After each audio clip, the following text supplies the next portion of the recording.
오늘은 총선 7일 전입니다. 정말 얼마 남지 않았고 이번 주말에 사전투표가 당장 시작됩니다. 오늘 빅매치는 어제 보도됐던 밤에 이재명 후보와 원희룡 후보 간의 인천 계양을 후보 토론의 내용입니다. 장관 때 뭐했냐, 의원 때 뭐했냐가 어젯밤에 밤늦게 보도됐던 토론회에서 공방 내용이었습니다. 자, 숨가빴던 후보 토론회의 주요 장면들 저희가 준비했는데요. 첫 번째 장면부터 살펴보겠습니다.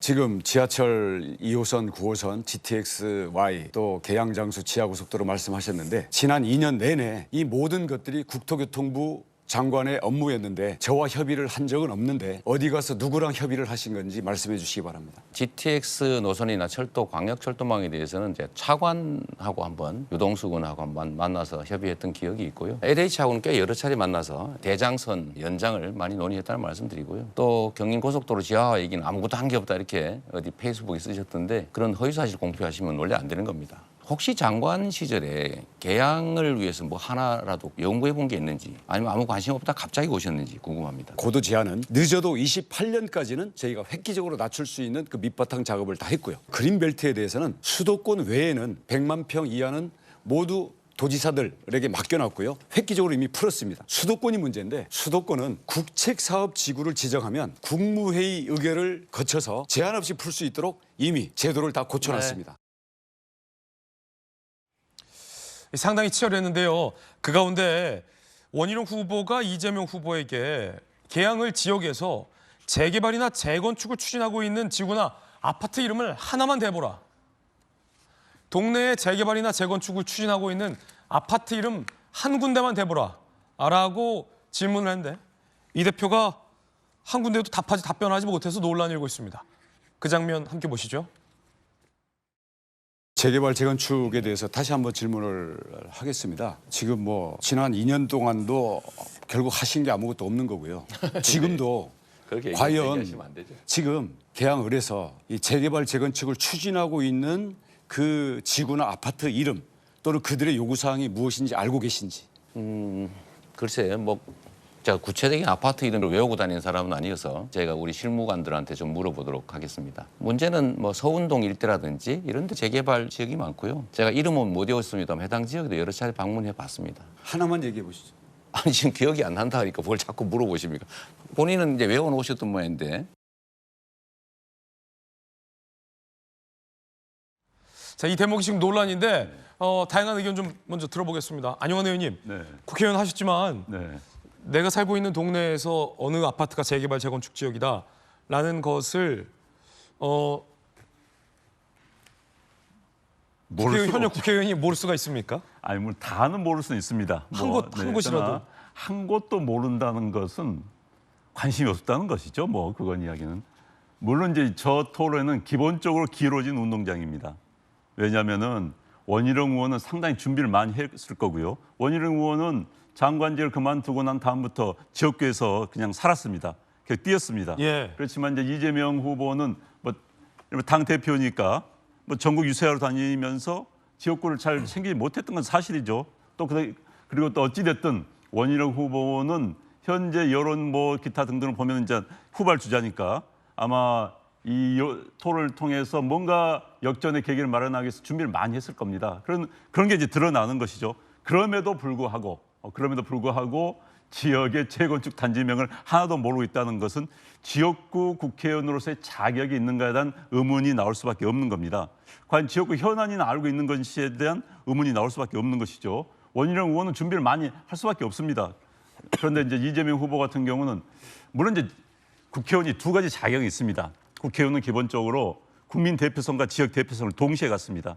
그러나 국민 대표성이 굉장히 더 중요합니다. 그럼에도 불구하고 지역 대표성을 제거한다든지 무시해서는 안 되는 것이죠. 그런데 이제 지역구에 나온 후보가 특히 선거를 앞두고 나온 후보가 지역구의 재개발 재건축 단지 이름을 하나 모른다는 것은 과연 지역구 후보로서 자격이 있는 것에 대한 의구심이 나올 수밖에 없는 상황인 것 맞습니다. 예, 현역 국회의원이 모를 수 없다. 안 의원님 이렇게 말씀하셨는데 조기현 부위원장님 어떻게 모르냐라는 의견인데요. 어떠십니까? 그 구체적 아파트명 뭐 이런 거 기억 못 하실 수도 있죠. 이제 지금 말씀하신 대로 원희룡 후보는 또 아예 이 토론에 굉장히 공을 들였을 겁니다. 아마 지금까지는 사실상 중앙 정치적 이슈를 가지고 이재명 후보를 비판하면서 아마 선거 운동을 했을 텐데 지역 개발 공약을 중심으로 해서 이번 토론회를 통해서 차별화하려고 했고 아마 그 부분에서 이제 딱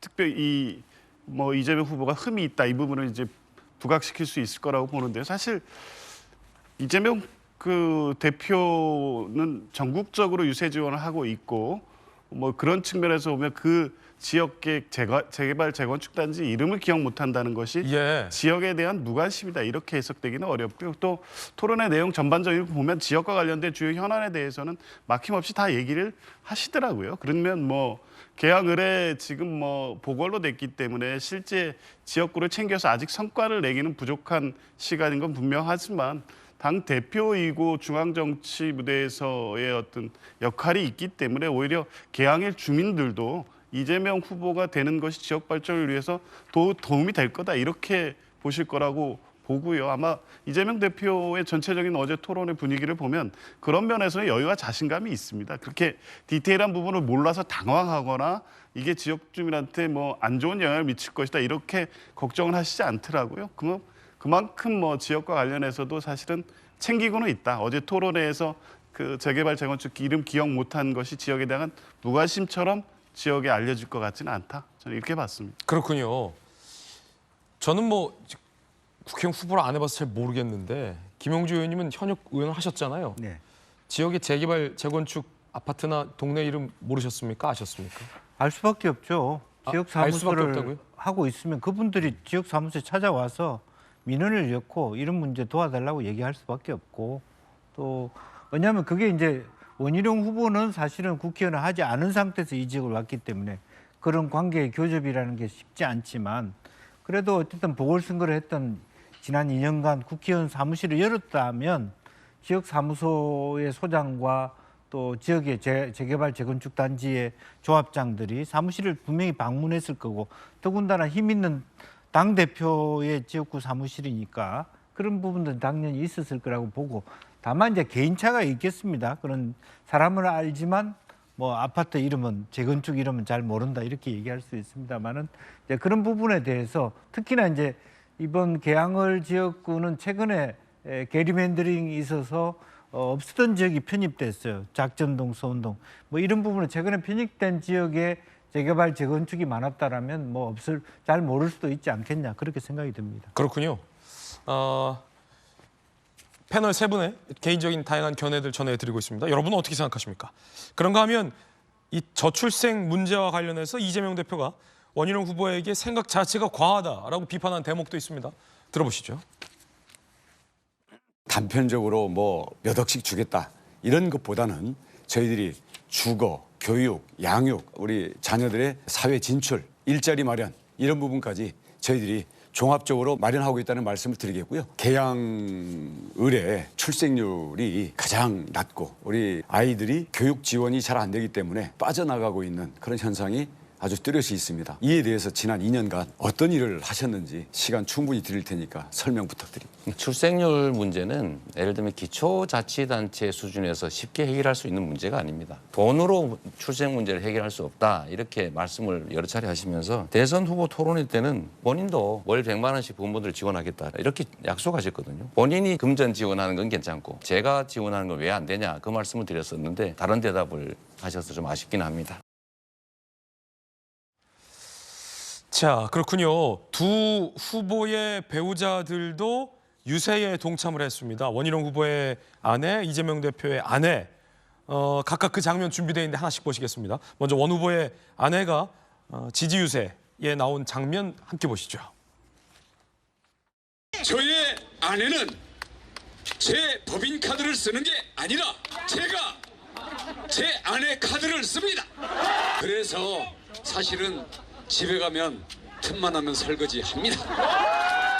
제 노후 대책은 제 아내한테 잘하고 제 딸들한테 잘하는 게 제 노후 대책입니다. 제가 저기 후보를 만난 건 19살이고요. 지금 올해 저희가 61 환갑이 됐으니까 지금 42년이 되었습니다. 그래서 제가 그 아동청소년 정신과 의사인데요.